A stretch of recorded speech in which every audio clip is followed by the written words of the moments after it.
O milagre que mudou a vida de Rafael, quando a fé venceu o desespero. Rafael sempre foi um homem trabalhador.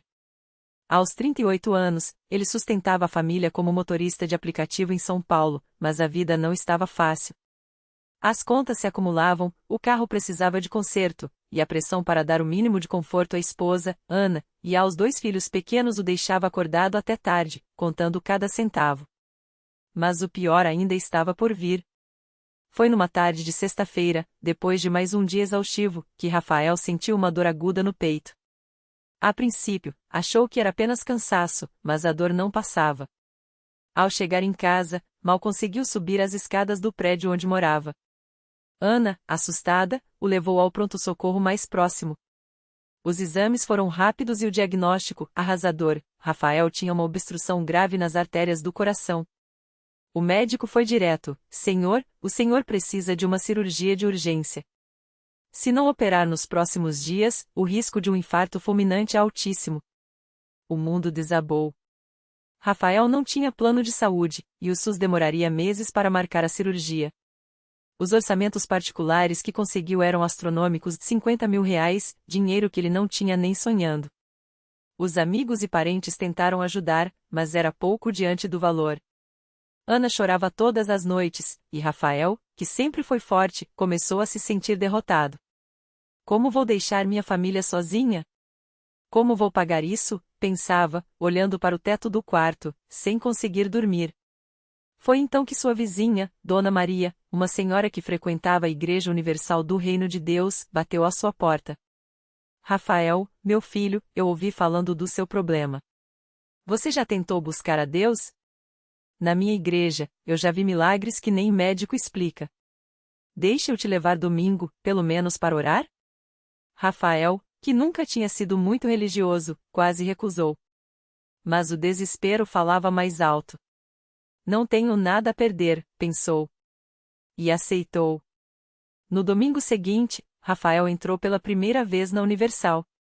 O lugar era simples, mas havia algo diferente no ar, uma energia de fé que ele nunca tinha sentido. O pastor, um homem de voz firme e olhares penetrantes, falava sobre a importância de não desistir, de lutar pela bênção. Deus não abandonou você. Ele está esperando você dar um passo de fé, dizia, enquanto as pessoas ao redor respondiam com amém e lágrimas. Rafael se emocionou. Quando o pastor pediu para que quem precisasse de um milagre se levantasse, ele hesitou, mas Ana o puxou pela mão.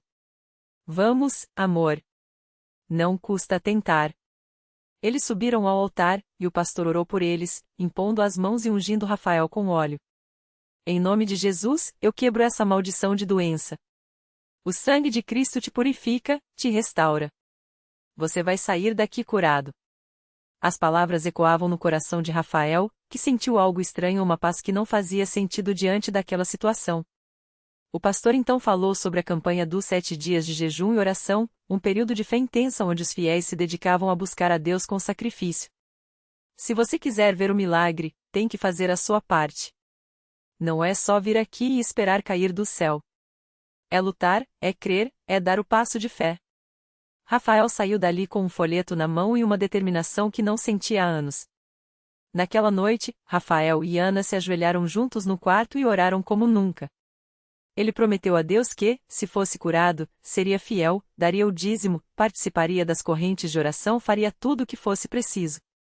Nos dias seguintes, eles seguiram a campanha: jejum de 3 refeições, orações às 6 horas, 12 horas e 18 horas, e participação nas vigílias de quarta-feira, onde a fogueira santa queimava os pedidos de milagres escritos em papéis.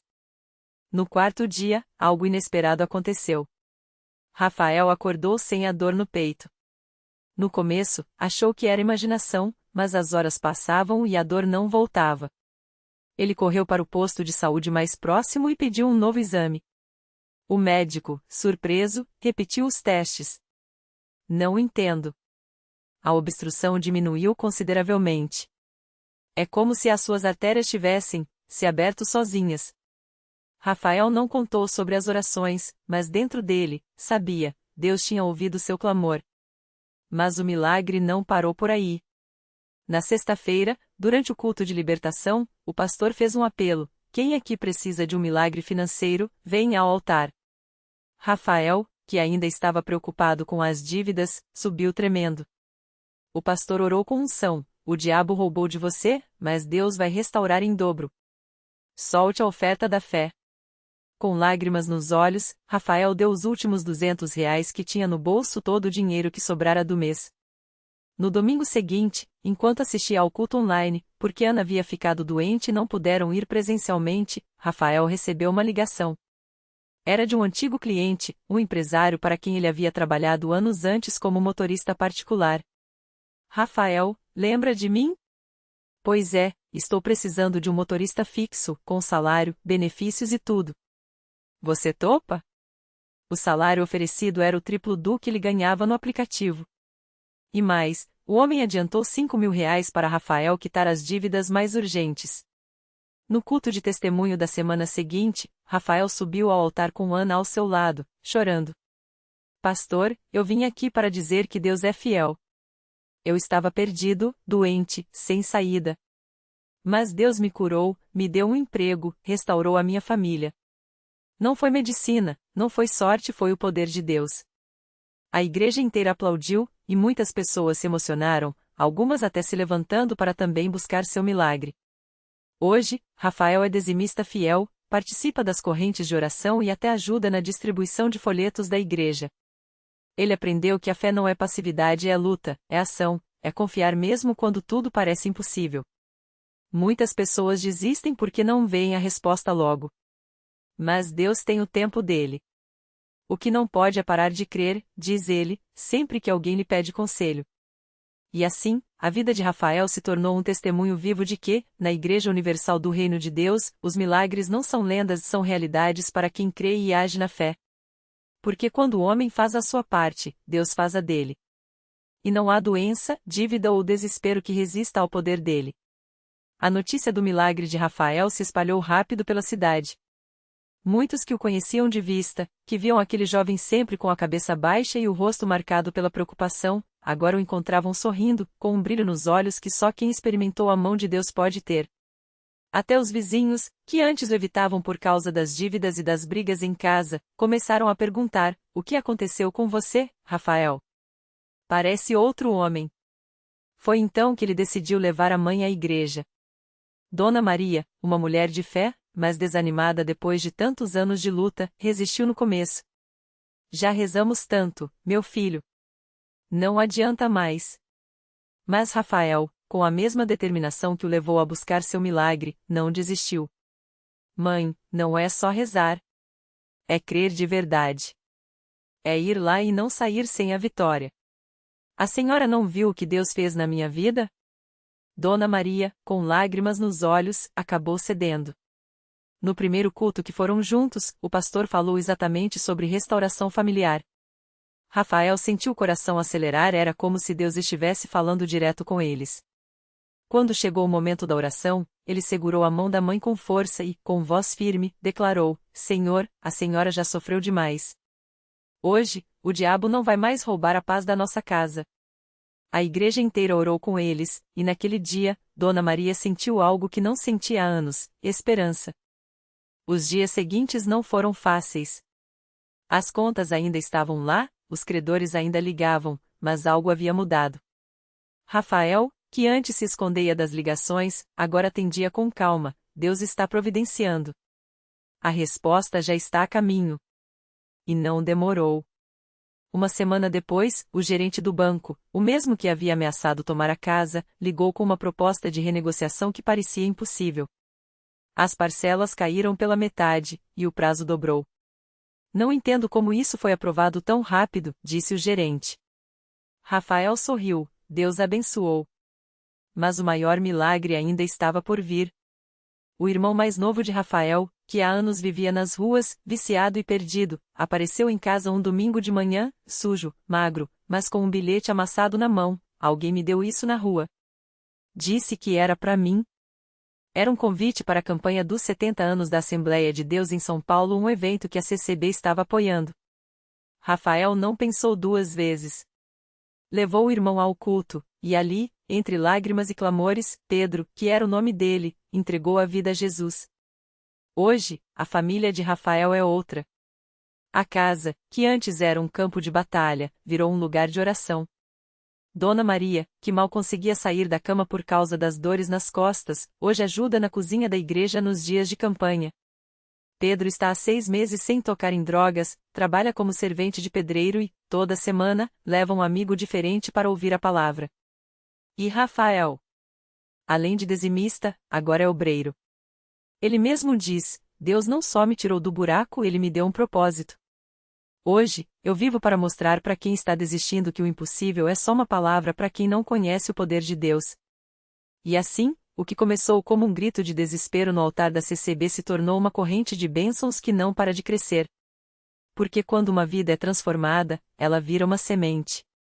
E onde há fé, Deus multiplica. A notícia da transformação da família de Dona Maria se espalhou pelo bairro como fogo em palha seca.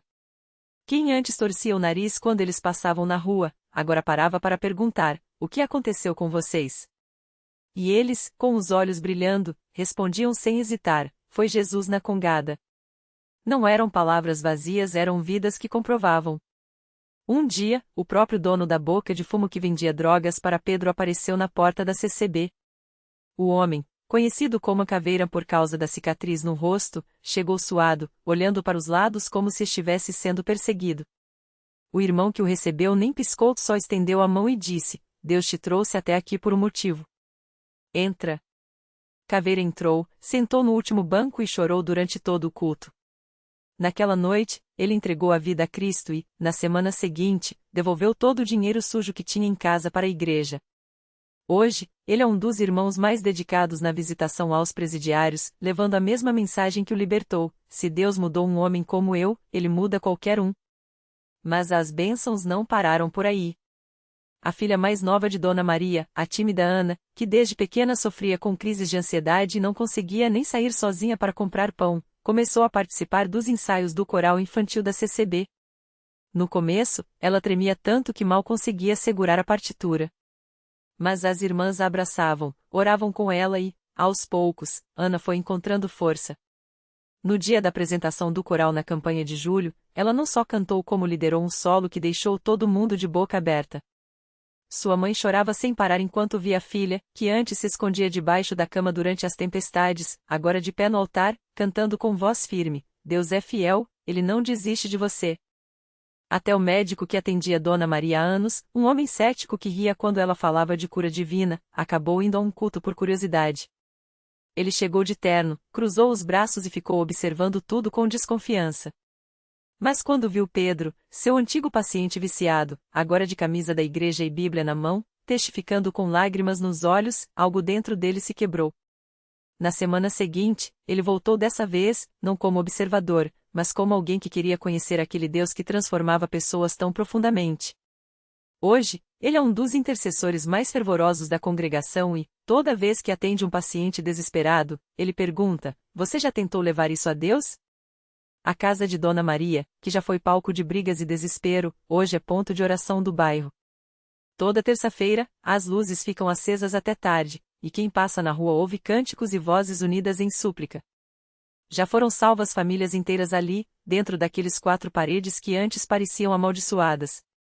Até o vizinho que xingava a igreja por causa do som dos cultos agora participa dos estudos bíblicos. Ele mesmo diz que foi a teimosia de Dona Maria, que todos os dias lhe oferecia um café com um versículo escrito no guardanapo, que o conquistou. E Rafael? Ah, Rafael não para. Além de obreiro, ele agora lidera um grupo de jovens que, como ele, já estiveram à beira do abismo. Toda sexta-feira, eles se reúnem para compartilhar suas lutas e orar uns pelos outros.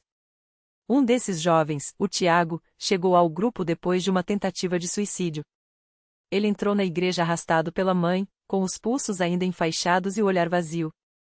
Mas quando Rafael colocou a mão no ombro dele e disse: eu já estive onde você está. Mas Deus não te trouxe até aqui para te deixar, algo mudou. Tiago hoje é batizado, estuda para ser missionário e carrega no bolso o mesmo versículo que Rafael lhe deu naquele dia: porque eu bem sei os planos que tenho para vocês, diz o Senhor, planos de fazê-los prosperar e não de lhes causar dano, planos de dar-lhes esperança e um futuro. Jeremias 29:11. A CCB daquela região, que antes era pequena e quase invisível, hoje não cabe mais no mesmo espaço.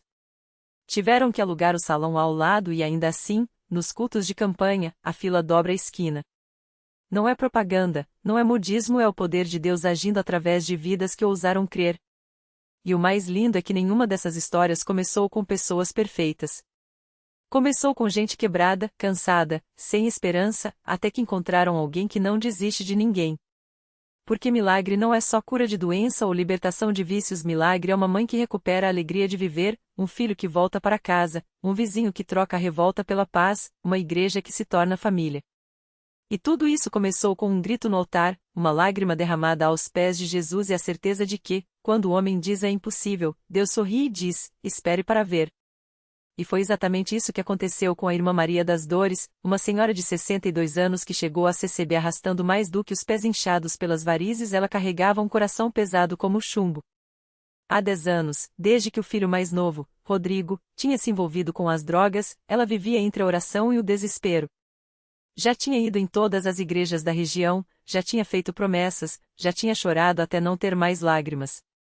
Meu filho está morto em vida, ela dizia, com a voz quebrada. Os vizinhos cochichavam que era melhor a deixar pra lá, que a já tinha feito tudo que podia. Mas dentro dela, uma pequena chama teimava em não apagar. Deus não pode me abandonar assim. Foi numa sexta-feira à noite, durante um culto de libertação, que ela ouviu o pastor falar sobre o poder do sangue de Jesus para quebrar toda maldição. Não era a primeira vez que ela ouvia aquilo, mas dessa vez foi diferente. Enquanto o coro cantava "O sangue tem poder", algo dentro dela estremeceu. Ela se levantou, trêmula, e foi até o altar. Não tinha forças nem para gritar, apenas balbuciou: Senhor, se o Senhor não me ajudar, eu não aguento mais. E então, como se um peso invisível a empurrasse para baixo, ela caiu de joelhos e começou a chorar de um jeito que nem sabia que ainda era capaz. Naquele exato momento, a mais de 100 quilômetros dali, Rodrigo estava deitado num colchão sujo numa casa abandonada, com a cabeça latejando e as mãos tremendo por mais uma dose. De repente, ele sentiu algo estranho, como se alguém o chamasse pelo nome. Uma voz clara, firme, que parecia vir de dentro dele: chega. Você não foi feito para isso. Ele se levantou, confuso, e pela primeira vez em anos, enxergou com clareza o buraco em que tinha se metido. Sem entender direito por quê, pegou o celular quebrado, ligou para a mãe e disse apenas: Mãe, eu quero voltar para casa. Quando Maria das Dores atendeu o telefone e ouviu a voz do filho, pensou que era alucinação. Mas não era. 3 horas depois, Rodrigo estava na porta de casa, sujo, magro, com olheiras fundas, mas vivo. E mais do que vivo, disposto a lutar. Não sei o que aconteceu, mãe, ele confessou, abraçado a ela. Só sei que alguma coisa me puxou para fora daquele lugar. E foi assim que começou a transformação. Não foi fácil, houve recaídas, noites de choro, momentos em que Maria das Dores pensou que ia desistir. Mas a cada domingo, eles estavam na CCB. Rodrigo no banco dos fundos, envergonhado, mas ouvindo. Maria das Dores na frente, orando como se sua vida dependesse disso. Até que um dia, durante um culto de batismo, Rodrigo se levantou. Eu quero ser batizado, ele disse ao pastor, com os olhos cheios d'água. Quero começar do zero.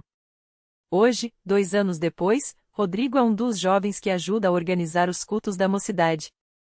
Ele trabalha numa padaria, acorda cedo, e todas as manhãs, antes de sair, beija a mãe na testa e diz: obrigado por não desistir de mim. Maria das Dores, que antes mal conseguia sorrir, hoje é uma das irmãs mais ativas da igreja. Ela conta sua história para quem quiser ouvir, sempre terminando com a mesma frase: Deus não muda as coisas da gente da noite pro dia. Mas quando ele começa, ninguém segura. Nem o diabo, nem o passado, nem a gente mesma. E é assim que a CCB continua crescendo, não porque promete soluções mágicas, mas porque oferece algo muito mais poderoso, um lugar onde as pessoas podem cair, chorar, gritar e, mesmo assim, serem levantadas. Onde o impossível vira testemunho, e o desespero se transforma em louvor. Porque milagre, no fim das contas, não é só o que a gente vê, é o que a gente vive. E lá, entre aqueles bancos de madeira e aquelas paredes simples, a vida prova, todos os dias, que Deus ainda faz o que os homens dizem que não dá. O milagre não terminou no altar. Foi nos dias seguintes, quando ela acordou e, pela primeira vez em anos, não sentiu o peso da culpa esmagando seu peito. Não foi na cura instantânea, mas na força que brotou onde só havia cinzas, a coragem de olhar no espelho sem ódio, de estender a mão para quem também caía, de cantar, mesmo desafinada, os hinos que antes soavam como acusações.